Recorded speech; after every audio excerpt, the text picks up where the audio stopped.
Hi guys, my name is Monica Foster and welcome to our PowerPoint presentation on the job selection process.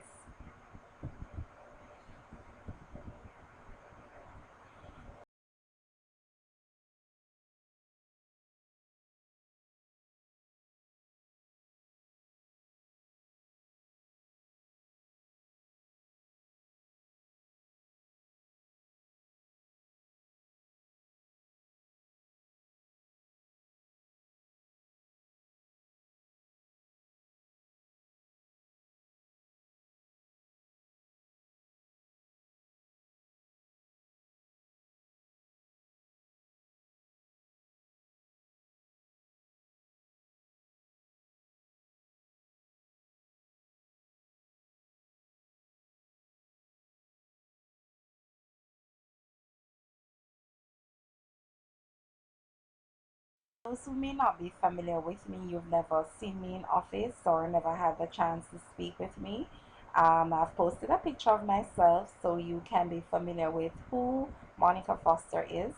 If you, at any point in time during the program process, have any questions on the program or specifically in relation to this PowerPoint, please feel free to send me an email.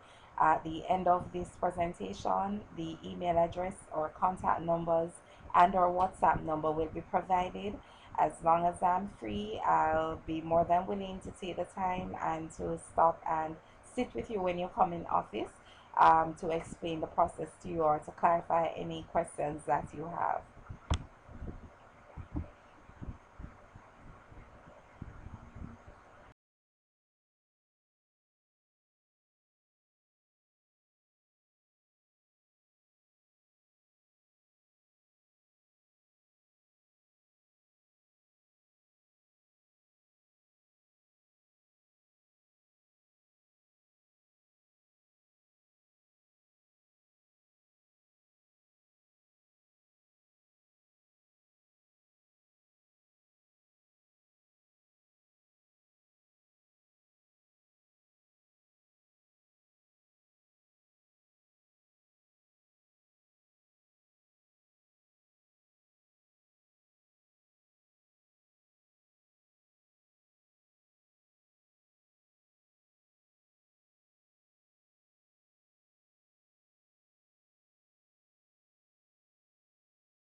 Okay, now we're going to get right into the job selection process. To start with, we have three sponsors. Our first sponsor is CHI, which stands for Cultural Homestay International.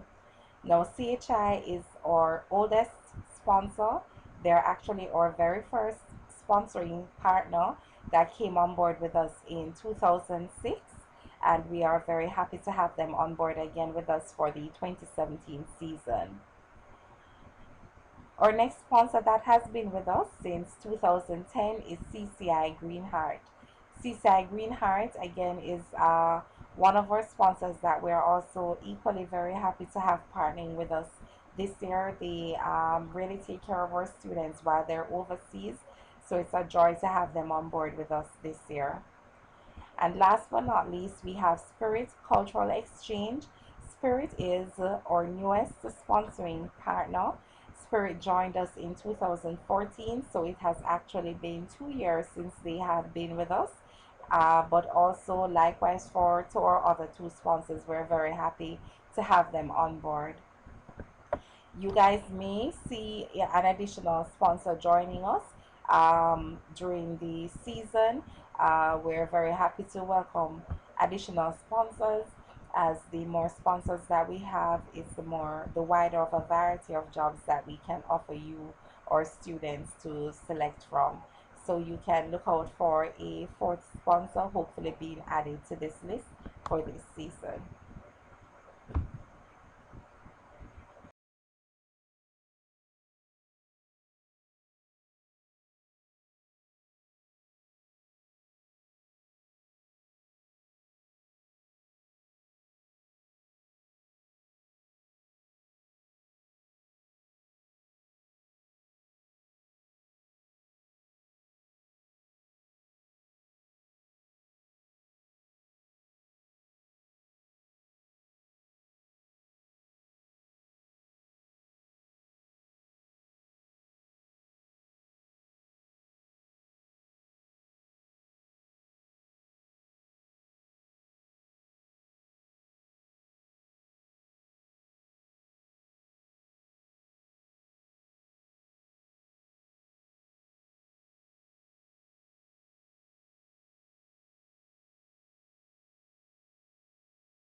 Okay, so in order to get things started, the first thing that needs to be done is for you to visit our website at www.studentsworkandtravel.com. Once you visit our website, you're going to be looking at the welcome to the SWAT group homepage. And this homepage basically introduces to the customer all or different facets of SWAT Limited. It's actually a group of companies. So we started out with the SWAT J1 program, which is symbolized by the first globe here. Then we started offering tour services to visitors to our island and also to international students. So if there's anyone that's interested in our tour services, we have that service offering. We also offer the SWAT Canada service for persons who want to study in Canada. We have our general manager in office that assists with that department. So if you have any questions, you can simply email swatcanada@gmail.com for the SWAT Canada service. Then one of our newest line of services that we offer is the au pair service. that is offered through or sponsor CHI in the US that deals with child care services, and it's open to persons that have training in early child care development. So that's another range of services that we offer. Then we have our internship service that is offered not only to the US, but more recently we have partnered with our Australian sponsoring partner, and we offer internship services to Australia. So for persons who are in their final year, you can think about internship services. You can definitely speak with me about that, and I'll be more than happy to give you further information on the different areas that we have internship placements available. And of course, we offer our printing services, and also we also offer swap production services. There are a number of materials that our CEO has worked on in the past, such as Island Rockers, and have done music videos, and he's still doing work in that area. So you are with a company that is multifaceted, and we're very happy that we have clients that are part of such a company, because you're the clients that actually help us to grow. All right, so you're going to log into this page, and in order to log in, as I said before, you will go on www.studentsworkandtravel.com.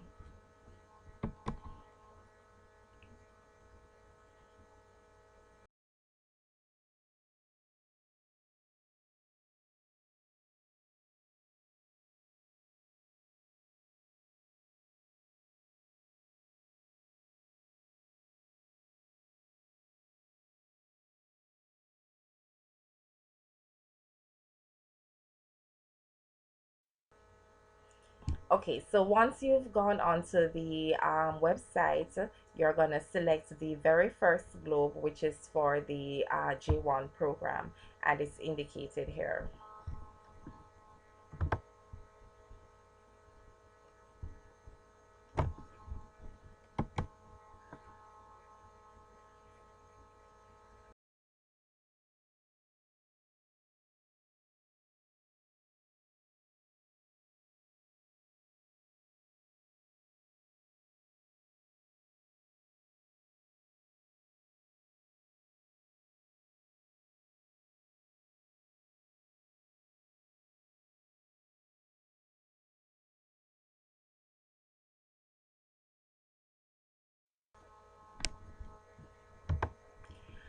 Okay, so once you have selected the first globe, you're going to be directed to the home page of the Students Work and Travel Limited for the J1 program, and you're going to select the login icon that's indicated at the top right hand corner of the screen.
Okay, so once you have logged in, login credentials would have been made available to every student once they have created an online account.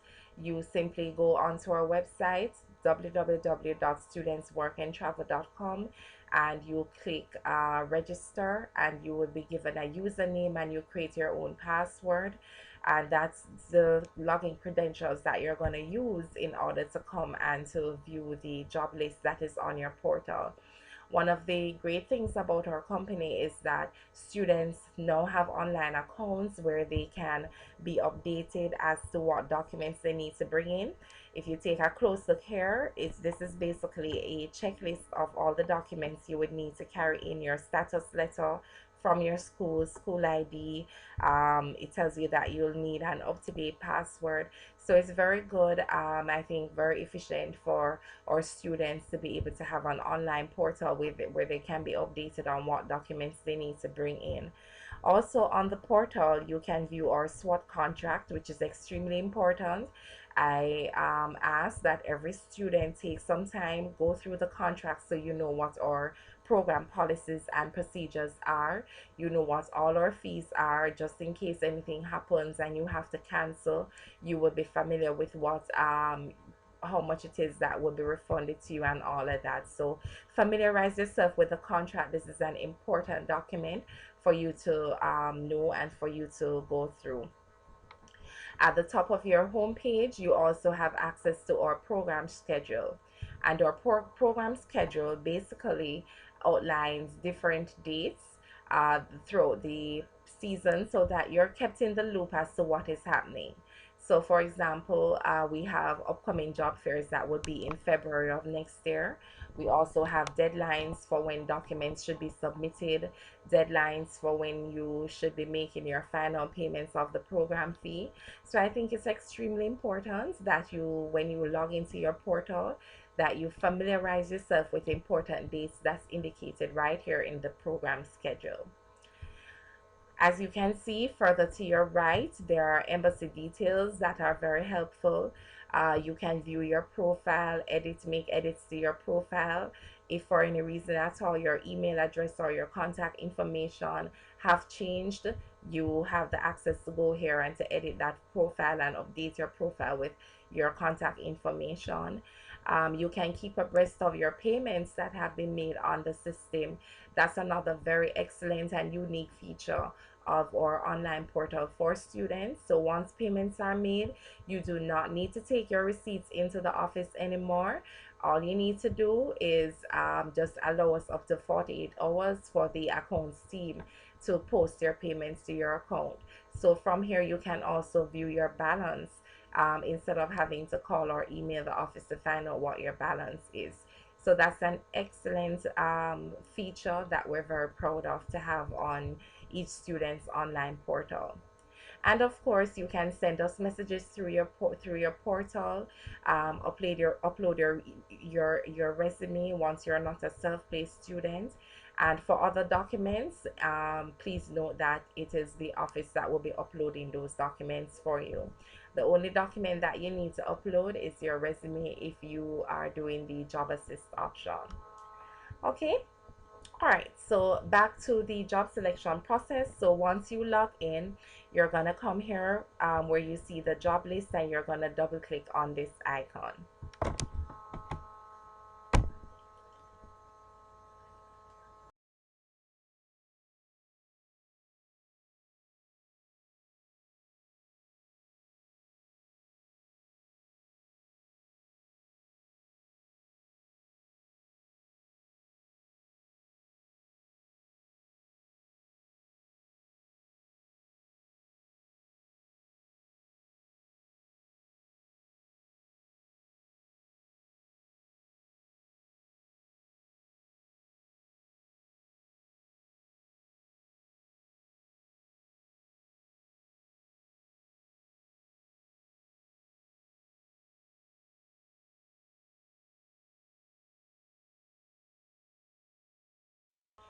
Once that icon has been selected, you're going to be taken to a window where you're going to see 4 crucial videos. Now, these videos are extremely important as they contain vital information for every student that will be doing the program. What we ask is that before you proceed to view the job list, you ensure that you click on each video. The videos are not long, so ensure that you select the videos, you watch them, watch all 4 videos before you proceed to viewing the job. That is extremely important as vital information regarding the job selection process is also contained in the videos.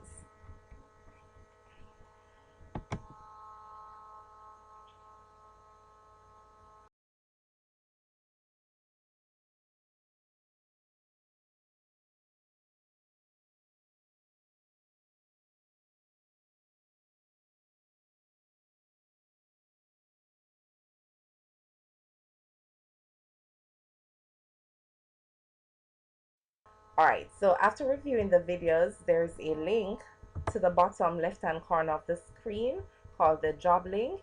Here you're going to come here and you're going to select the job link. Remember, this is after you have reviewed all 4 videos.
So once you have selected the job list link at the bottom left hand corner of your screen, you're going to be taken to a window which is connected to our Google Drive. Now in the Google Drive, you will see all the sponsor folders. Remember the 3 sponsors that we had mentioned at the beginning of the video? They're contained here. You will see, if you look closely, you're going to see a Spirit folder, the CHI folder, and the CCI folder. Now it's important to note that at this point, we only have jobs posted to the CHI folder. However, in the next few weeks, you should be seeing updates being made to the other folders once jobs have been confirmed through the sponsor by the employers. But for now, the folder you need to pay careful attention to is the CHI folder, as that is the only folder that contains job listings at this moment.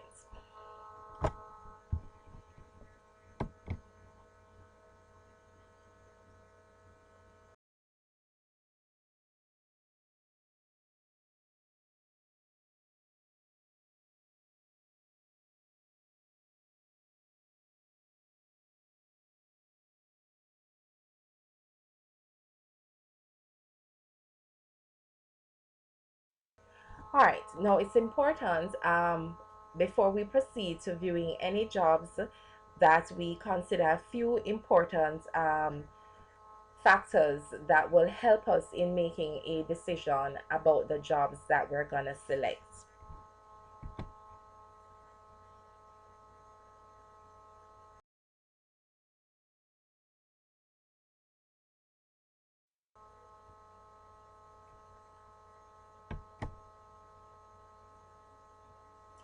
Now, the first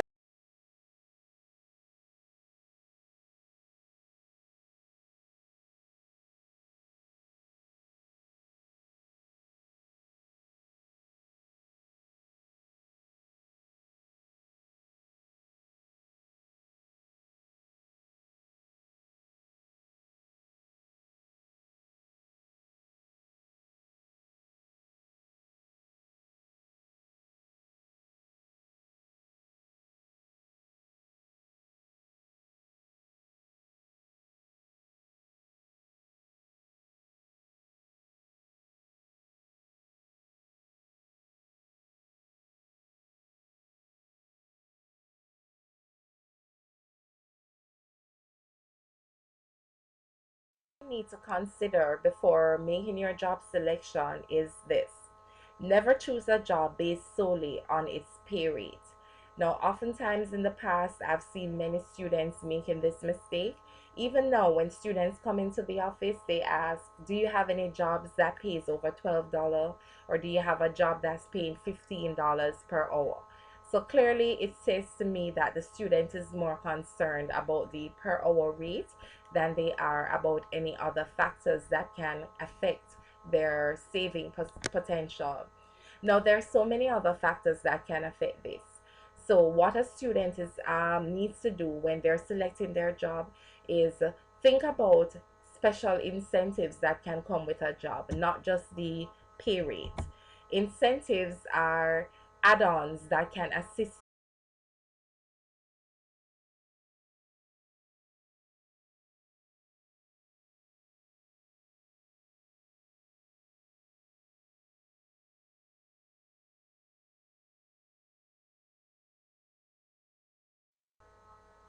Incentives are add-ons that can assist you in the whole process of saving money. So, for example, what special incentives can I be thinking of? Can you think of any special incentive?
So the special incentives that I'm thinking of are, for example, you could be working at a restaurant where your meals are either free of cost or they're subsidized. Oftentimes, you find employers that will offer you, for example, if you're working at McDonald's or another fast food restaurant, you find that you get discounted meals for lunch. Some employers go as far as to make the meals free. So, for example, if you're working at a camping job, I know meals are normally free for staff. Um, one of the camping jobs that readily comes to mind is like the YMCA of the Rockies, right? So that's a camping job, and the meals are normally free there. Another special incentive that you can look out for are the possibility of overtime and being paid at maybe like special rates such as at time and a half. The more money you can earn when you get overtime is the more money you can save. It increases your saving potential. So it's extremely important that you pay attention when you're looking at the different job descriptions to see in each contract whether or not there's a possibility to work overtime and what exactly are the overtime rates. Another thing to consider is rent. Normally, for job assist students, housing is paired with your job. So when you're going through the job contract, ensure that you looked at the housing section to see what exactly is the cost of housing. Is the rent extremely high based on the state that the housing is located, or are you not paying anything for rent? Again, you normally find like the campaign jobs with very low costs for rent or no cost at all. So from time to time, you will find some jobs that do not charge for rent. Housing is free. So those are things that you can look out for when you're examining the job contract.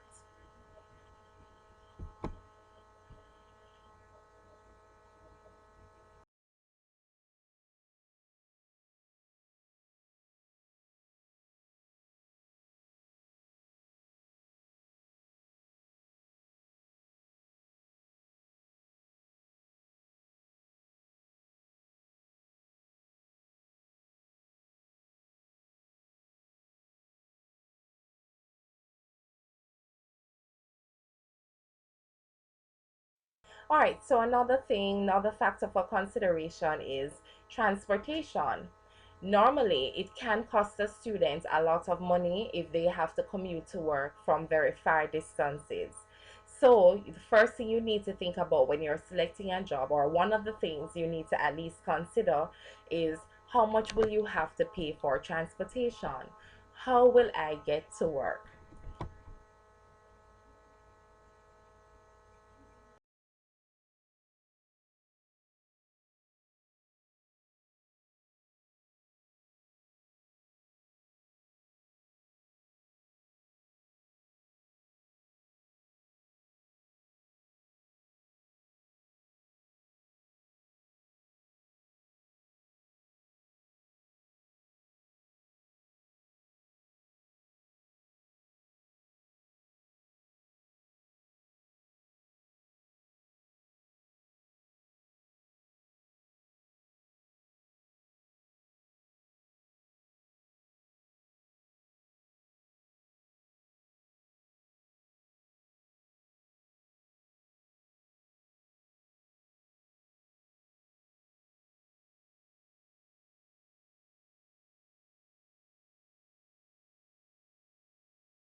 Now, there are different transportation means you can use for work.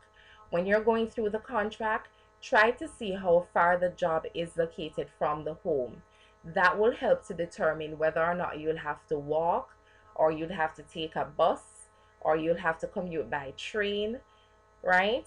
Or you can probably purchase a bicycle for the summer, sell it at the end of the summer, but at least invest in something that can assist you in getting around from your home to work. Of course, I do not expect that students will be hitchhiking to work, so this is just placed there for fun. But definitely, it's good to explore your avenues and to see how much it will really cost you for the summer to commute from work to home. Some jobs, for example, if you're working at a hotel, some of those jobs actually have your housing on the same property where the hotel is located. So you find that all you simply need to do is to walk to work. Of course, if you're walking to work, you're saving on transportation. So that's definitely another area you want to look in to see if you can save some bucks.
All right, so the next thing, which we kind of touched on before, was the housing situation to see how affordable housing is.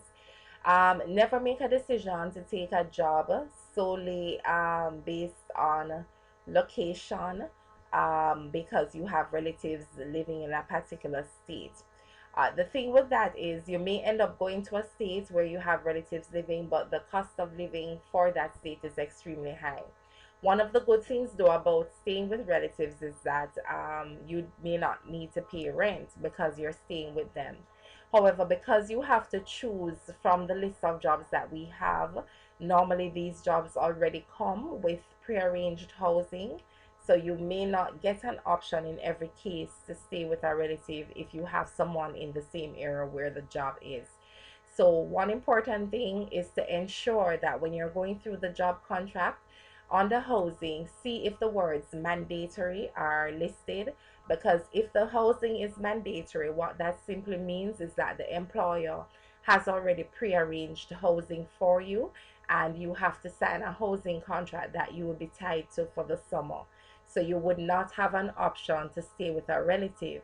However, if the housing is not mandatory, if it doesn't say it's mandatory, then you have an option to stay with relatives if you're so lucky to find a job that's in the same city as where your relatives live.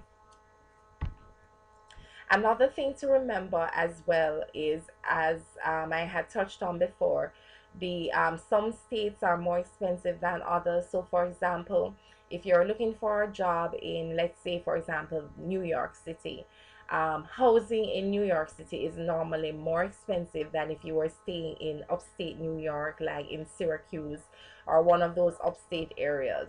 So living and working in the city can sometimes prove a little bit more expensive. So you may want to reconsider that when you're selecting your job.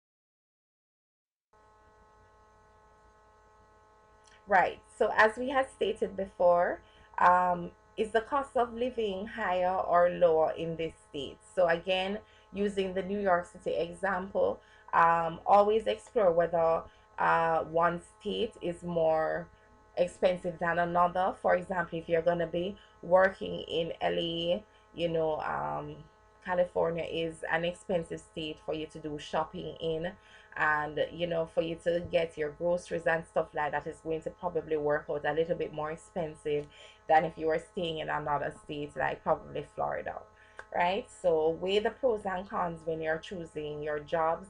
Look at the location where those jobs are as well.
All right, so another thing to consider is, can I get a second job? Now, normally when you're selecting your job, there is a section on the job offer that states whether or not there's a possibility for a second job. If there is a possibility for a second job, what it simply means is that the employer is going to be giving you probably a fixed schedule so you can work a second job. However, at no point in time should students approach the job, the employer that we've placed them with, to have the employer change your schedule so that it becomes accommodating to a second job. Remember, your primary employer is the employer that the agency had placed you with. That employer takes all priority over any other second, third, fourth, fifth jobs that you get, right? So always ensure that any other job that you get, it does not conflict with your primary job. A second thing to look out for with the jobs is that from time to time there may be employers who have to change your shifts, so your shifts aren't set in stone for the entire summer. So you definitely know that for jobs like those, you probably will not be able to get a second job since your shift is constantly changing. Another thing to think about where the second job is concerned is that not everyone needs to get a second job. We don't want students going overseas and burning themselves out because they're trying to work two, three, four jobs. Remember, if your main job is giving you on average, let's say 35, 40 hours per week or even more, and if because you're doing such a great job with the customers, you're being called in sometimes on your day off to work, then basically you're getting a lot of hours from your main job, so you don't necessarily need to get a second job. If you insist on getting a second job, ensure that you're still taking time out for yourself to rest and you're not burning out yourself. Remember, this is a cultural exchange program, and you have to set aside time so that you can immerse yourself in different cultural exchange activities, so that at the end of the summer you'll have fun things to talk about, you'll have fun memories because you didn't spend the entire time just working.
Then there is another factor that you will have to consider, which is your average hours per week. Now, by the term average, we mean more or less. So, if on your job offer it says that your average hours is 32 or 35 hours per week, what it means is that some weeks you're going to be getting more or less 32 or 35 hours. It doesn't mean that every week you're going to be getting the set fixed amount of hours. Oftentimes, I find that students tend to um, kind of confuse the whole term average hours, and then they expect the employer every week to be giving them the set amount of hours that's on their contract when the term average has been used. So ensure that you understand that average doesn't mean that you're getting that fixed amount of hours every week. It just means that at the end of the summer, when they tally the sum total of all the hours worked and divide it by the number of weeks you've been there, then you're gonna get an average. Okay.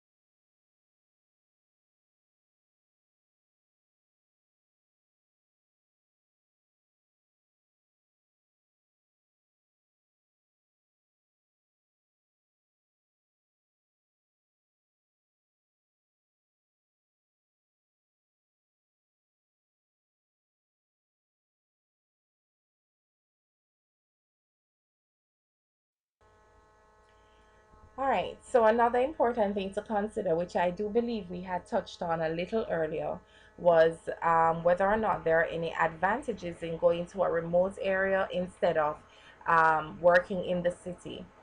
Certainly, one of the advantages is that you can have a lower cost of living if you're living upstate and not necessarily in the city. Another advantage is the lower rent, as I had spoken of before with New York. Housing can be very expensive for New York as opposed to another state, right? So these are definitely crucial things that you should consider when you're selecting your job.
It's always important to ensure that when making your selections, you're making wise selections. Try and ensure that when you're submitting your job preferences, these are preferences that you've placed a lot of thought into. Do not rush and make decisions, and then you have to end up after making your selection sending back emails to say, oh, I didn't realize that the job offer stated that housing for this job is mandatory, or I didn't realize that the rent was this high. Take your time and make your decisions, make your selections wisely. My advice to you would be try and see if you can get your best friend involved in going over the job offers with you, or try and incorporate your parents, right? They normally have good ideas, they normally have good suggestions. Probably they've been on work programs before, so they can give you a better idea as to what are some of the pros or cons of selecting a job. But try and get someone else to help you go through the job offers instead of doing it solely on your own.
A very important point to make is for you to never choose a job as a second or third choice if you really don't like the job. I find students doing this every year. Okay, so we say to students that you have excuse me, you have an option of selecting three jobs. When you're making your selections, it will be in order of preference, so it will be first, second, and third preference. And then you would list them. So for your first preference, you probably would choose, let's say, McDonald's in Florida. Then your second preference would be a housekeeping job in New York, right? And then your third preference would probably be a lifeguard job in another state. So, really and truly, the McDonald's job being your first preference is the job that you really want. But because there may be other students that had paid their deposit before you, we would have to place those students in their job of preference, which is the same McDonald's job that you chose. So then you would end up, we would end up placing in either your second or your third preference, depending on availability. But what I've seen in the past is that when we send these emails back to students to say, okay, you did not get through with your first preference, but you've gotten through with your second or you've gotten through with your third preference, then their response is, oh, I don't think I want to be placed in that job anymore. I didn't really like it anyway. I just placed it there because I was told I had three options, three preferences. Never do that. If you know you don't like the job, do not list it any at all as one of your preferences. Because once you're placed in a job, for us to cancel you from that job, you're going to have to pay a cancellation fee. So try and avoid, just taking up time, unnecessary time, and so forth. And ensure that whatever preferences you submit, those are really the preferences that you want. Those are really the places that you want to be placed in a job.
Avoid being indecisive with your selections. Oftentimes, students tend to be, up and down with their selections.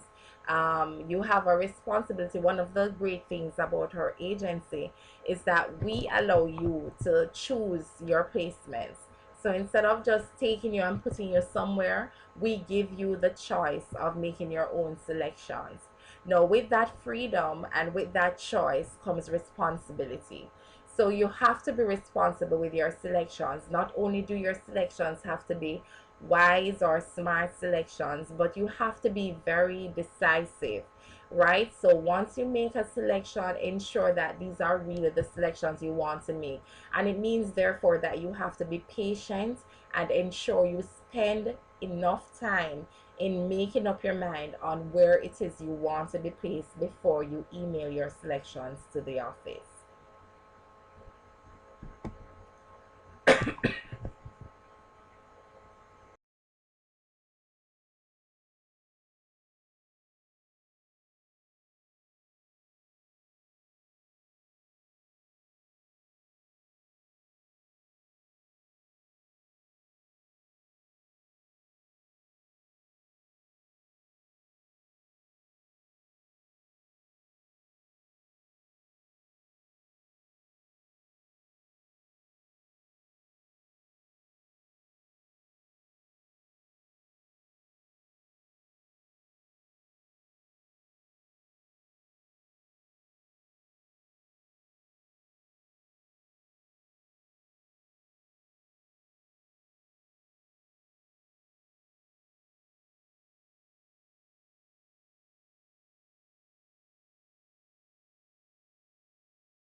All right.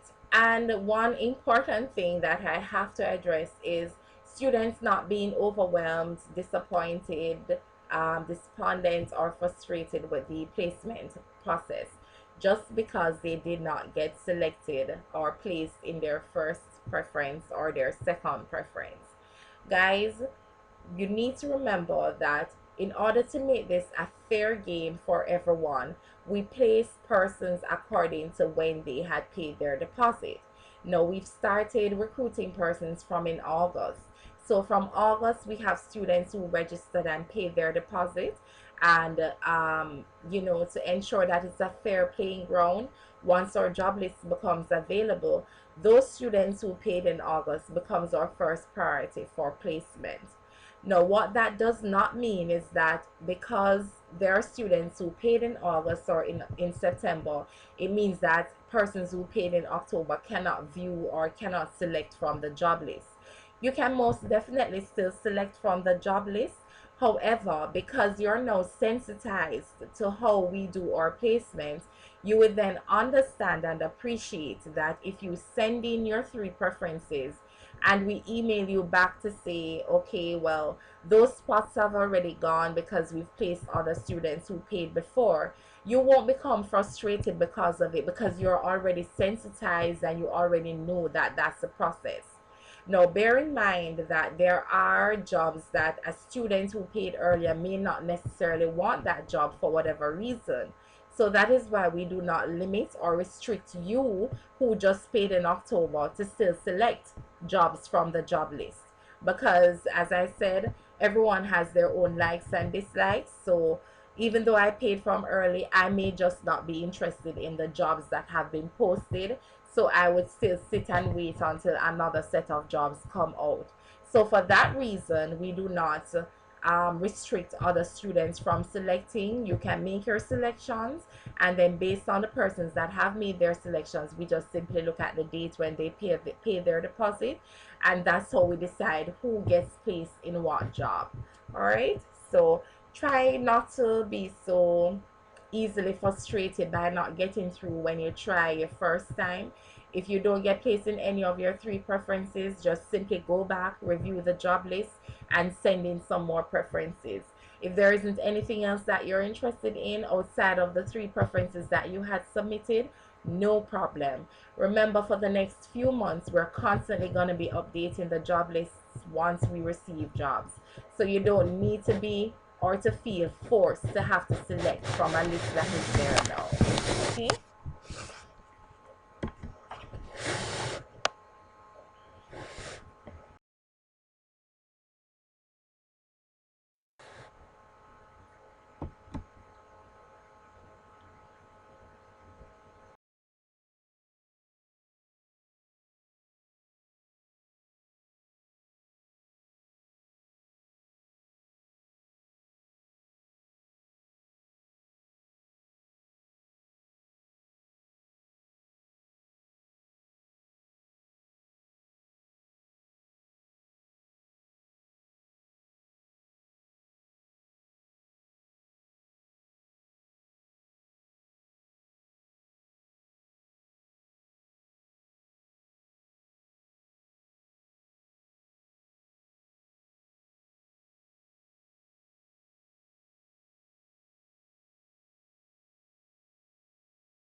All right. So, what happens after you have been pre-placed? After you have submitted your job selections and we have responded by email to say, okay, you've been placed in your first, second, or third choice, then you're going to be waiting to do an interview. Right, you have to do an interview to be placed. Now, the interviews aren't hard. Basically, the interviews are just an opportunity for the employer or for the sponsor to meet you, to know who you are, to know what your likes or dislikes are, to find out a little bit about why you want to do the program and what are some of the things you're looking forward to do when you come to the United States. So it's just a chance for you to sell yourself, right? Now, the interviews are either conducted via Skype or they are conducted at a job fair.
So for some jobs, you may have to await a Skype interview with either the sponsor or the employer. There are some employers who ask the sponsors like CHI, CCI, or Spirit to conduct interviews for them and to hire the students for them.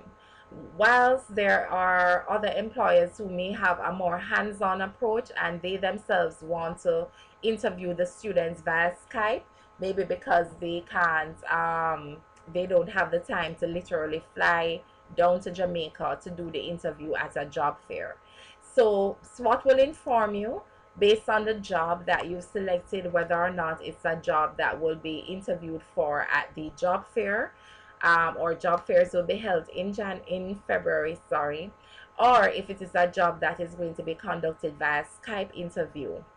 Now, students, it's important to note for Spirit does not normally have job fairs. What they do is all their jobs are interviewed for via Skype. So if you end up selecting a job from the Spirit job list, know from now that those jobs are jobs that you have to do a job fair interview for. You're gonna have to do an interview via Skype. Normally for Skype interviews, we conduct those interviews in office. However, for students who, for instance, are out of town, for example, if you're an NCU student, you don't necessarily have to come to town to do the interview.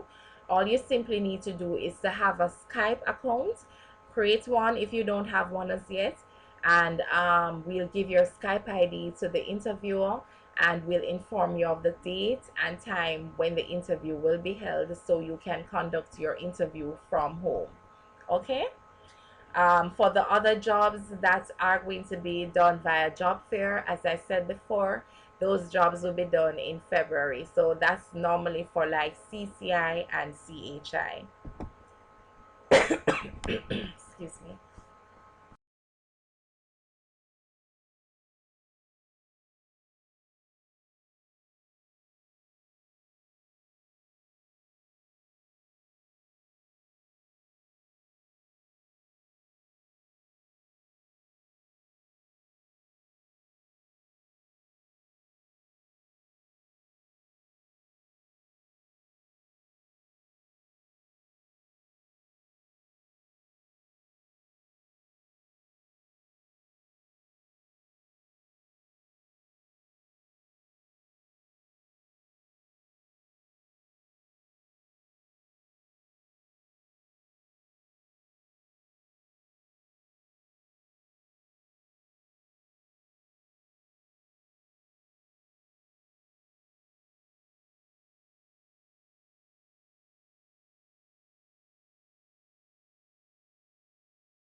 All right, so students will be informed of the exact date in February when they will be attending the job fair. Normally, the job fair has over 100, 200 students coming on the day and waiting to be interviewed. The jobs that are normally filled at a job fair normally have students being hired in batches. So, for example, for students, returnees who are familiar with like Hershey Park, Hershey Hotel, those employers normally tend to take large batches of students, sometimes 30 students to hire for the summer.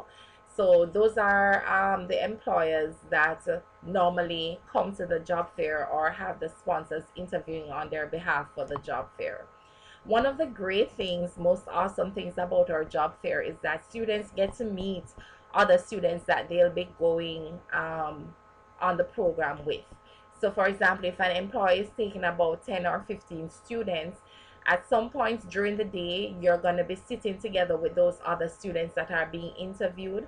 So, it's an excellent chance for you to introduce yourselves to the other students that will be going to that location with you, exchange numbers, and start engaging them in conversation to find out, when they're going to be going to the embassy and stuff like that, so that you're already familiar with persons that you'll be working with for the summer.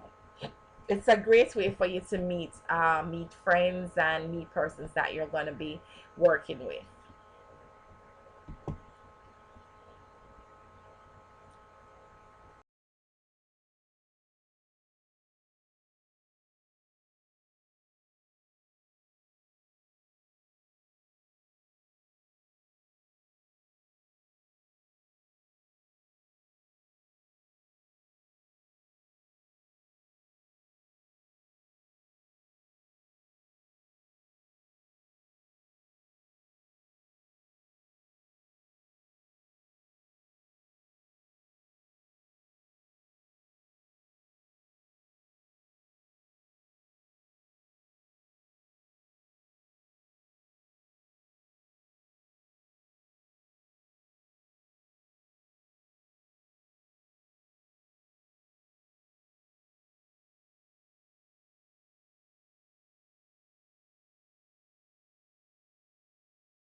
All right, so it's important at this point for you to remember all that we've discussed so far, right? So, what we've gone through are, you have to consider other elements that can affect your saving potential when you're selecting a job.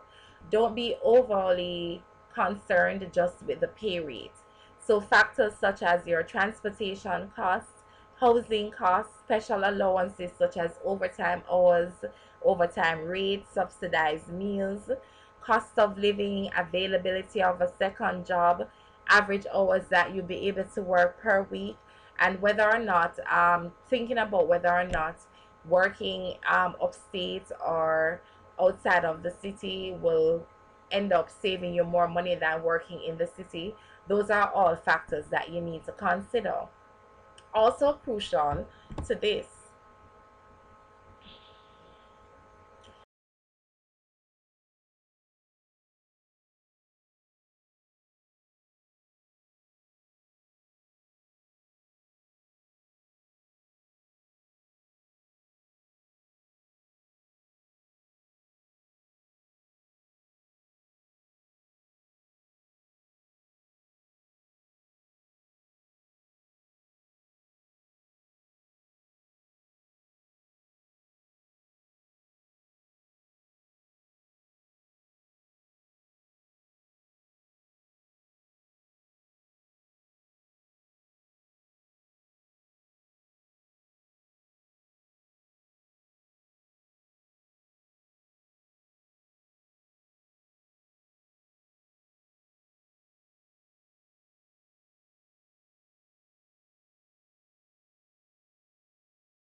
also crucial to this is to remember the three P's: be positive, be patient, and be persistent.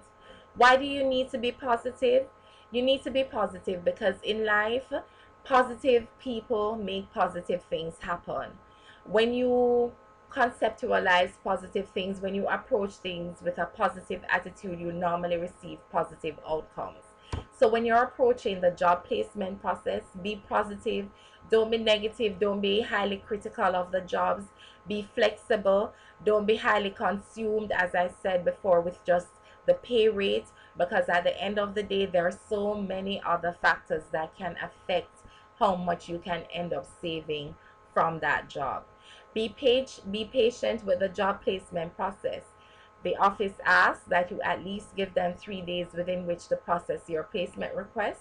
Bear in mind, we have hundreds of students that will be sending in their requests on any given day.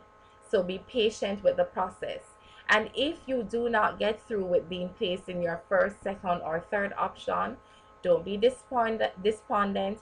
Don't get frustrated. Be persistent. Review the job list. Wait until additional jobs are posted and simply send in other requests for processing.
Most importantly, we want students to have fun with the job selection process. This is an excellent time for you to just immerse yourself in the whole process of knowing what it is like to prepare yourself for an interview. You have the power to determine how your summer is going to work out. You're the one that's determining where you're going to be spending your summer. You're the one that's determining what employer you're going to be spending your summer with. So make this an enjoying process and not a stressful process. We want you to have fun. We want you to get the best out of this process, and we want you to basically grow from it. So try and ensure that you approach it positively, and I'm sure the outcome will be great.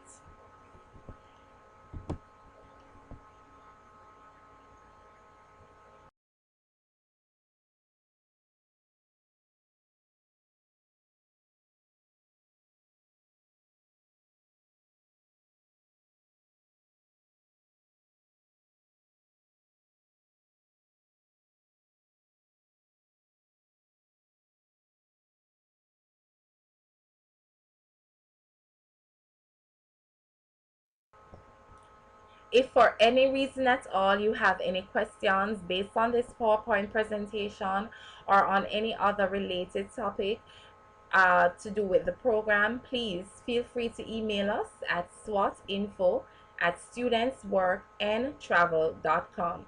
That's swatinfo@studentsworkandtravel.com.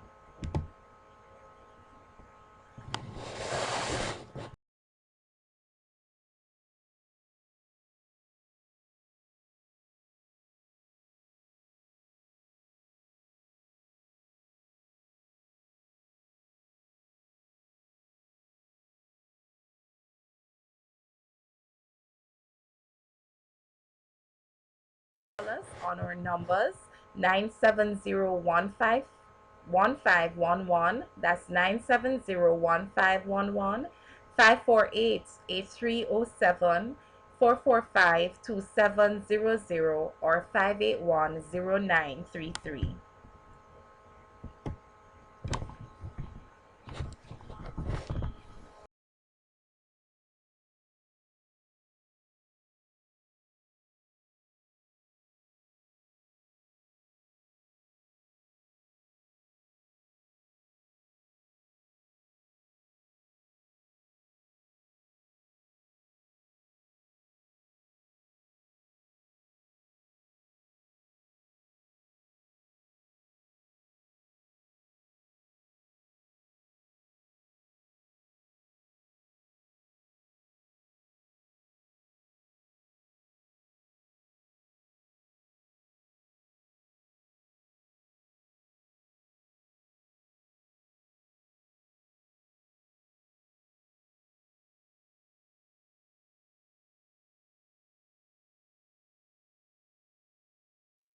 And of course, because we're available on different social media, if you want to send us a WhatsApp, we're on Facebook, but if you want to send us a WhatsApp, you can.